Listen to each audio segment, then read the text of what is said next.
Classificação das plantas. Então, o reino das plantas, né, pode ser dividido em 4 grupos. Essa é uma classificação atual. Existe muita discussão, especialmente nos clados mais baixos, nas classificações mais baixas, de como que isso é organizado, né. Não é muito simples de fazer essa classificação. E um dos motivos é que, é claro, os ancestrais estão mortos, né? E quais os critérios usar para organizar eles, para definir nas plantas o que são,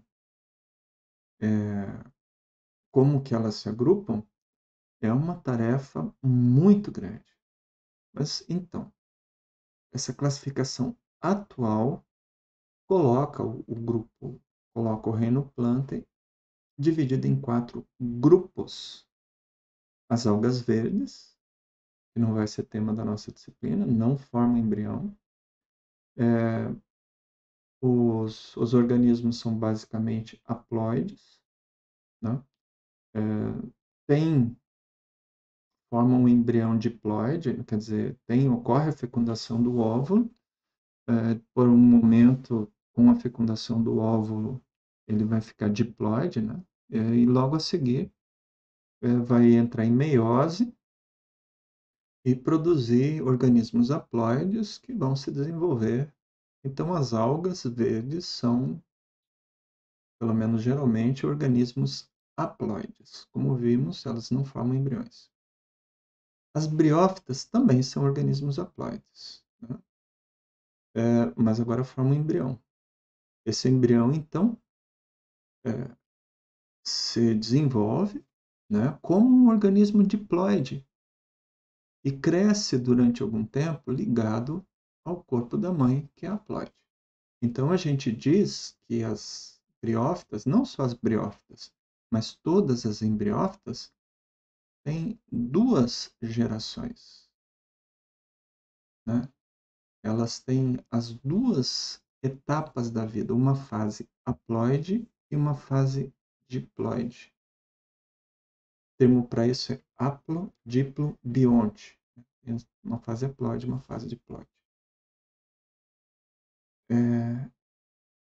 Aí as pteridófitas, que é um grupo mais avançado que as pteridófitas, né? Às vezes o pessoal diz que as pteridófitas originaram das briófitas e tal, mas são um grupo mais avançado e que nesse grupo aparece um sistema vascular, um sistema de transporte de água e de nutrientes. Esses organismos começam a ser maiores, essas plantas são maiores. E para isso precisam fazer transporte de substâncias de um lado para o outro do organismo. Da mesma forma que a gente tem um sistema circulatório, né, e o sangue transporta substâncias para as células do corpo. Oxigênio, nutrientes, aminoácidos, açúcares, etc. Bem, então, as pteridófitas, né, o outro grupo, e por fim, as espermatófitas. Okay? 4 grupos. As espermatófitas são mais uma evolução, então é o grupo mais evoluído aqui desses 4, e além de ter sistema vascular, tem também sementes. O que são sementes? O embrião das espermatófitas é produzido em uma estrutura muito avançada. Tem reservas, tem proteção para o meio ambiente, é resistente a predadores, congelamento, consegue ficar. Tem sementes que podem resistir centenas de anos viva antes de germinar. Então, semente é uma estrutura de resistência fantástica e que permitiu que essas plantas literalmente conquistassem o planeta. Espermatófitas não só é o grupo mais avançado, mas também é o grupo mais extenso, né? Tem uma enorme quantidade de plantas dentro do grupo das espermatófitas. Nas espermatófitas, tá, as plantas com semente, atualmente é dividido da forma como aparece aí. Cicadófitas, as cicas, que é um grupo inexpressivo, não é importante. Essencialmente aparece só a cica. Inclusive em Mossoró existem algumas plantas do gênero cica. Ginkgo, né? Todo mundo já ouviu falar do ginkgo biloba, que é uma gimnosperma, né? Uma planta de semente nua. Cicadófita também é uma gimnosperma. O ginkgo biloba em si, esses filos, o filo ginkgo também é pouco expressivo, tem essencialmente a espécie ginkgo biloba. Gnetófita, outro filo inexpressivo, né? Também essencialmente só tem gneto. E por que agrupar esses filos? Porque eles têm a mesma origem comum. Eu não vou entrar em muitos detalhes dessa classificação, mas a tendência atual é colocar dessa forma, por causa da filogenética. Então, o que acontece é que esses 5 filos aí, têm uma mesma origem, ou seja, dentro das espermatófitas tem um ancestral comum que produzia sementes, mas aí se separaram nesses 4 grupos, ou melhor, nesses 5 grupos. Antigamente, se colocava cicadófita, ginkgófita e gnetófita dentro das coniferófitas ou pinófitas, que são as gimnospermas coníferas. Mas, atualmente, se prefere dividir desse jeito. Normalmente, na internet, a gente vê a divisão das plantas com sementes como gimnospermas e angiospermas. Tá? Essa é a definição mais comum e mais fácil de entender. De novo, aqui, um pouquinho da briga da taxonomia, que quer fazer uma coisa simples para as pessoas entenderem, e a sistemática, que procura o parentesco entre os indivíduos. Então, vejam só. Aqui, ó, aparece que as espermatófitas, as plantas com sementes, são 5 grupos. E a gente vê as gimnospermas coníferas como um grupo e as angiospermas, também chamadas de magnoliófitas ou antófitas, como outro grupo. Mas quero que vocês vejam o seguinte. Olha aqui. Mesmo nessa figurinha, nessa gravura, as espermatófitas, né, que são as plantas com sementes, aqui, ó, o desenhista, né, faz a divisão de gimnospermas e plantas com flores, que são as angiospermas. E dentro das angiospermas põe as subdivisões. E dentro das gimnospermas põe as gnetófitas, ginkgo, cica e as pinófitas ou coniferófitas. Então, em internet, é isso que a gente vai ver mais normalmente, né? A divisão das plantas com sementes, como gimnospermas e angiospermas. E do ponto de vista da taxonomia, isso é mais interessante, porque gnetófita, ginkgo e cicas são pouco expressivos. Tá bem? Então, dentro de uma definição mais técnica atual, a gente tem nosso objeto de estudo aqui no curso, as embriófitas, né? Que normalmente é dividido em briófitas, pteridófitas, gimnospermas e as antófita ou angiospermas, que são as plantas com flores e frutos. Tá? Dentro das gimnospermas, aqueles grupos que a gente já viu. Reparem também que briófitas, pteridófitas e gimnospermas está entre aspas, tá? Aí a gente vê aqui, nomes, entre aspas, não correspondem a categorias taxonômicas, pois não são monofiléticos. Monofiléticos é aquilo que eu falei antes. Assim, não tem um ancestral comum. Não dá para identificar todos esses aqui como tendo o mesmo ancestral, né? Isso aqui são chamados briófitas, por exemplo, são chamados de grupos parafiléticos. Não vou entrar nesse detalhe, porque complica excessivamente. Não vale a pena a gente falar disso hoje. Mas, enfim, esses grupos, briófitas, pteridófitas, gimnospermas e antófitas, são as embriófitas, né? Pteridófitas, gimnospermas e angiospermas são as traqueófita. Traqueia, se refere a sistema vascular, sistema de transporte. Traqueia é um tubo por onde a gente transporta ar, né? Nas plantas, esse termo tráqueo significa feixes, significa sistema vascular, o transporte de água e nutrientes.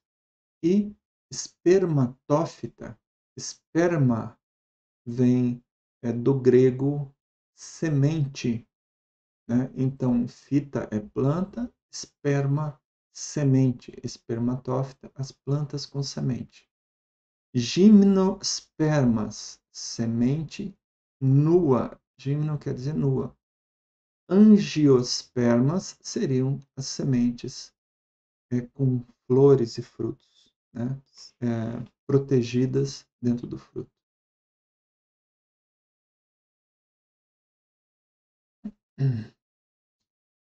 Aí, se a gente pode também ver, né, quando a gente olha para o registro fóssil e a gente consegue datar esses registros fósseis, a gente consegue achar alguns desses ancestrais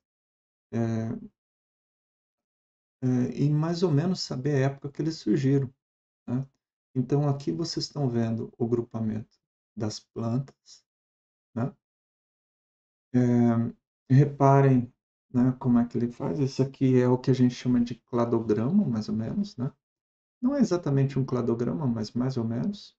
Então, tem as algas vermelhas e verdes, há cerca de 1,2 bilhões de anos, né? Esse MA significa milhões de anos, ocorreu o início da formação das algas verdes e levou mais de 700 milhões de anos para surgirem as plantas terrestres. As plantas terrestres surgiram entre 450 a pouco mais de 500 milhões de anos. Existe registro fóssil disso? Sim, existe registro fóssil dessas coisas. As primeiras pteridófitas, ou seja, já existe registro fóssil em que se pode detectar algo como sistema vascular há pouco mais de 350 milhões de anos.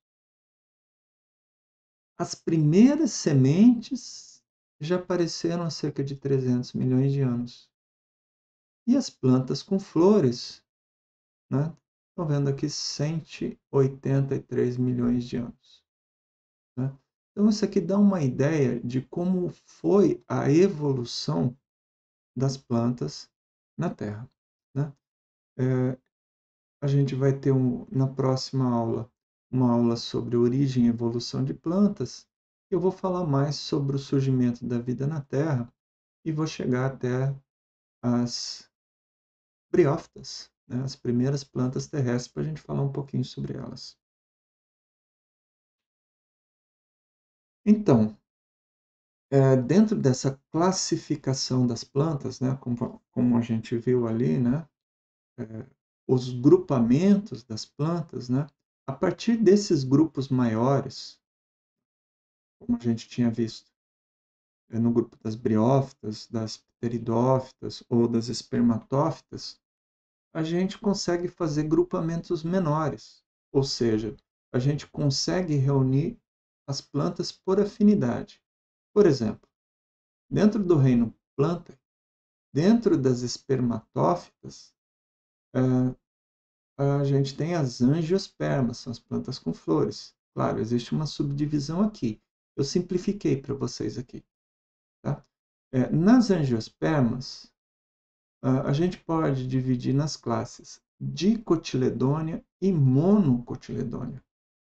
São classes reconhecidas. As angiospermas se dividem apenas nessas duas classes, que são monofiléticas. As dicotiledôneas, a gente percebe porque o embrião tem 2 cotilédonos, tem 2 folhas. O embrião é uma plantinha em miniatura. Nas dicotiledôneas, tem 2 folhas. Nas monocotiledôneas, o embrião tem uma folha. Bom, e assim por diante. Então, a gente consegue agrupar de forma cada vez mais características comuns, até a gente chegar na espécie.